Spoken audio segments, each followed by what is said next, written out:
Dit is so 'n groot voorreg om ook in hierdie Pinkstertyd saam te wees en baie welkom. En ons vanoggend val ons lens op die verhaal van Filemon, Paulus wat vir Filemon hierdie brief skryf. Maar ons is ook so deur die Gees meegesleer om te kyk hoe dat liefde ons op 'n manier so intrek dat dit daadwerklike effek en grootskaalse effek ook in ons verhoudings het en ook in die gemeenskappe waarin ons beweeg. Ek groet julle met hierdie groet aan almal vir wie God liefhet en wat hy geroep het om aan hom te behoort. Genade en vrede vir julle van God ons Vader en ons Here Jesus Christus. In 1 Johannes 3 vers 16 hoor ons hoe lyk werklike liefde en dit is ons fotum.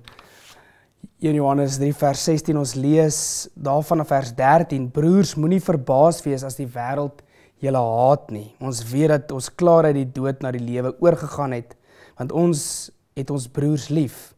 En nie, wie nie lief het nie, bly in die dood.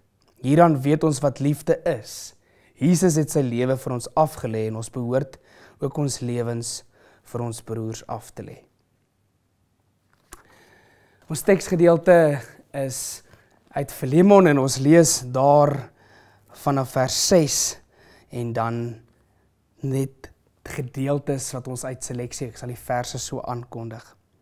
My bede is dat die gemeenskap wat jy deur die geloof met ons het, jou 'n dieper insig sal gee in al die goeie dinge wat ons vir Christus kan doen.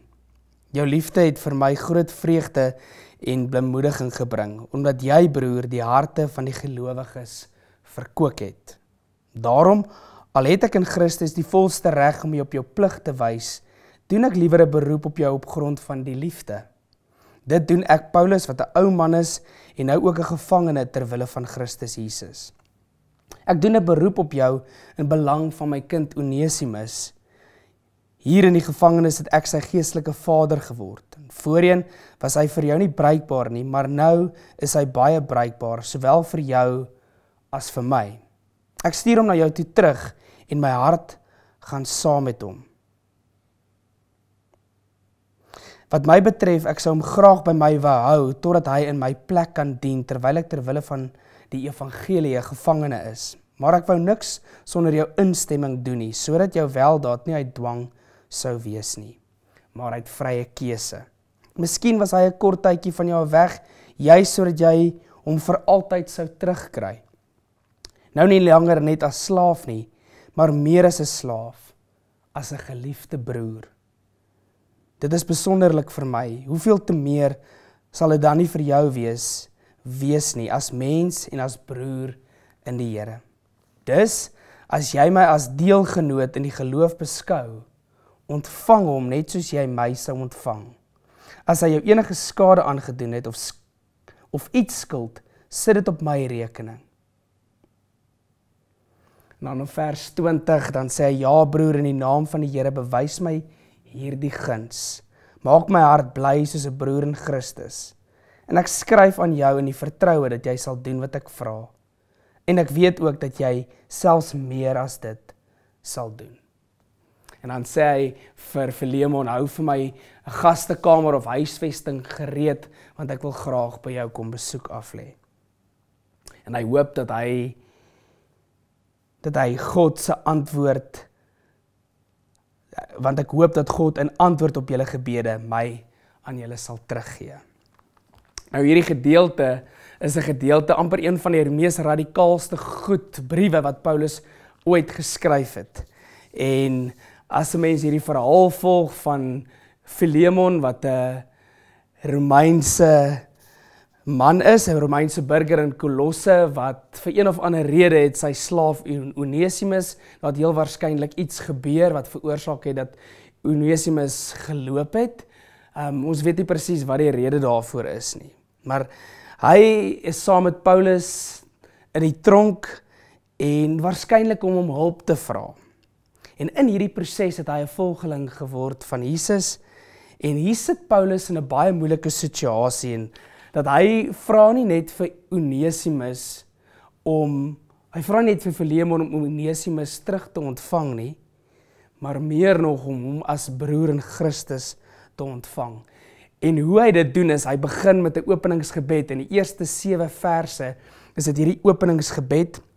En die sleutel wat ons hier aantref, eintlik reg deur die hele brief, is die van die woord my bede, hier in vers 6. My bede is dat die gemeenskap, in Grieks die koinonia, wat jy deur die geloof met ons het, jou 'n dieper insig sal gee. Wat jou sal lei na die Messias. En die sleutel is hier dat jy 'n vernoot saam met my is, omdat jy ook 'n volgeling van Christus is, het ons deelgenootskap, ons het hierdie gemeenskap, om dit waarin ek deel het, is iets wat jy ook aandeel het. Met ander woorde, Jesus se volgelinge is gelyke vennote wat deel in die geskenk van God se genade. Nou, Onesimus, hy kom by die saak van Onesimus om hierdie versoek aan hom terug in vers 8 tot 20, en dan het hierdie gesprek of hierdie brief wat hy skryf eintlik verrykende gevolge. Hy begin met hierdie groot versoek om te sê dat jy hom sal terugneem, nie net as 'n slaaf nie, maar as 'n broer, 'n geliefde broer in die Here. En as jy 'n Romeinse burger was en jy het in daardie tyd geleef, dan sou jy sê hierdie is te veel gevra. Hierdie is dis amper ondenkbaar. Baie ouens skryf dat Paulus eintlik bietjie ambivalent is. Hy weet nie eintlik lekker om hierdie saak te benader nie, omdat dit so 'n wille gedagte en so 'n radikale gedagte is, dat hy self nie eintlik heeltemal presies weet om hierdie saak te verwoord nie. Maar hy maak 'n briljante skuif deur hom te wys op sy deelgenootskap, dat ons saam vennote in die Here is. En dan gaan hy 'n stappie verder, hy sê as Onesimus jou enige skuld aangedoen het, of jou iets skuld, dan sit dit op my rekening, ek sal daarvoor betaal. Nou die wonderlike ook in ons tema, as ons hierdie jaar bietjie kyk oor die mosaïek van liefde, hoe lyk liefde vir mense wat my eintlik op 'n manier so verontreg het, dat ek eintlik die volste reg het om eintlik die persoon te straf. Binne in die konteks van die Romeinse wêreld, waar 'n slaaf terugkeer. Nou, in ons moderne samelewing sou jy dink dat dis amper ondenkbaar, dat 'n mens mense as slawe het, want dis hoe hierdie wêreld aan mekaar gesit is. Maar dan kom Jesus, en of Paulus, en hy gebruik Christus se bediening, as hy as ons byvoorbeeld hoor wat sê hy aan die Korintiërs, dan sê hy juist dat ons het hierdie bediening van versoening ontvang. Hierdie bediening van versoening is aan ons toevertrou. 2 Korintiërs 5 vers 19. Die boodskap van versoening bestaan daarin dat God deur Christus die wêreld met homself versoen het en die meeste hulle oortredinge nie toereken nie. En dan het hy hierdie boodskap van versoening aan hom toevertrou. Die grond is as ware gelyk gemaak deur die kruis, en dat Philemon en Onesimus nie langer teenoor mekaar kan optree binne 'n slaaf en meester verhouding nie, maar dat hulle familie is, dat hulle broers is in die Messias, dat hulle eintlik op gelyke voet staan. Dis nie hierdie wetlike transaksie nie. Dit gaan oor, omdat ons deel het aan hierdie vennootskap, ons het saam, bely ons dat Christus ons eintlik met homself versoen het, en dan word ons boodskappers van hierdie versoening. En dit is 'n baie mooi preek, maar ek dink binne in die konteks en in die wat besig is om uit te speel in die wêreld, is dat ons kan baie maklik ons vyande by die naam opnoem. En ons weet baie maklik hoe ons voel wanneer ons die nuus dophou, en as ek vir jou sou vra, wie is die persoon wat jy lynreg teenoor staan, wat jy as jou vyand sou beskou? Dan word ek en jy uitgenooi om met 'n ander stel oë ook na ons vyande te kyk, oor hoe lyk ons liefde vir ons vyand? Hoe lyk dit om jou liefde, om jou lewe neer te lê en almal as gelykes te beskou? Paulus skryf hierdie brief aan die gemeente in Kolosse, in Kolossense 3 vers 11, dan sê hy hierdie ongelooflike radikale ding. Hy sê, hier is dit nie van belang of iemand Griek of Jood is, besny of nie besny, andertalig, onbeskaaf, slaaf of vry nie, maar hier is Christus alles en in almal. Hy sluit af en hy sê dat hy glo dat Filemon selfs meer sal doen as wat hy versoek het. En baie interessant, hier is die enigste brief van Paulus waar hy nie direk verwys na Christus se dood en sy opstanding nie. Maar hy hoef nie die kruis te verduidelik nie, want hy wys dit deur sy lewe, dat hy Onesimus en Filemon as middelganger hierdie twee partye met mekaar wil versoen. Dis amper 'n begrip wat te groot vir ons begrip en vir ons koppe is.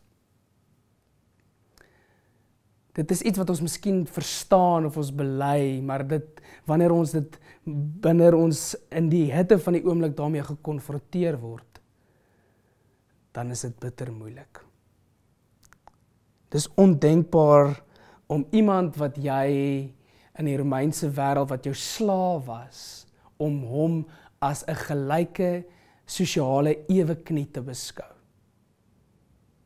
En dit is die wonderlike en die groot uitdaging en uitnodiging vir ons as kerk ook in hierdie Pinkstertyd, want dis Christus wat deur sy Gees alleen ons in staat kan stel om dit te beliggaam. Ons word deel van 'n nuwe gemeenskap, om radikaal anders te dink, om naastes te maak van mense wat nog ver is. Hoe mag Christus deur hierdie Pinkstertyd iets nuuts tot stand in my en in jou lewe bring? Die evangelie het hierdie wonderlike vermoë om mense wat weerloos is en wat uitgestoot word, om hulle in te trek, om hulle deel te maak, dat almal is op gelyke voet voor Christus. Daardie genootskap, deelgenootskap, koinonia. En mag ons iets daarvan in ons lewens waarmaak wanneer ons Christus navolg. Kom ons bid saam. Ons wonderlike Here, wanneer U in ons lewens inbeweeg en wanneer ons na U kruis kyk, dan weet ons dat ons is almal gelyk voor U. Here, en dat ons partykeer in 'n tyd soos hierdie miskien dalk van ons troontjies afgestoot word, omdat ons baie keer dink dat ons beter is as ander mense, omdat ons bepaalde oortuigings of gevoelens teenoor mense ook in hierdie wêreld koester.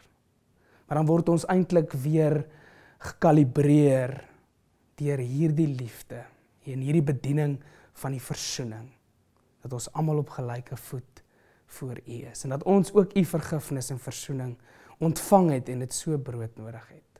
Ons bid, Here, dat U deur hierdie Pinkster wonderlike dinge ook in ons gemeente sal doen. Ons bid dit in die wonderlike naam van ons Here Jesus Christus. Amen. Ontvang dan ook so die seën van die Here, die genade van die Here Jesus Christus sal by julle wees. Amen.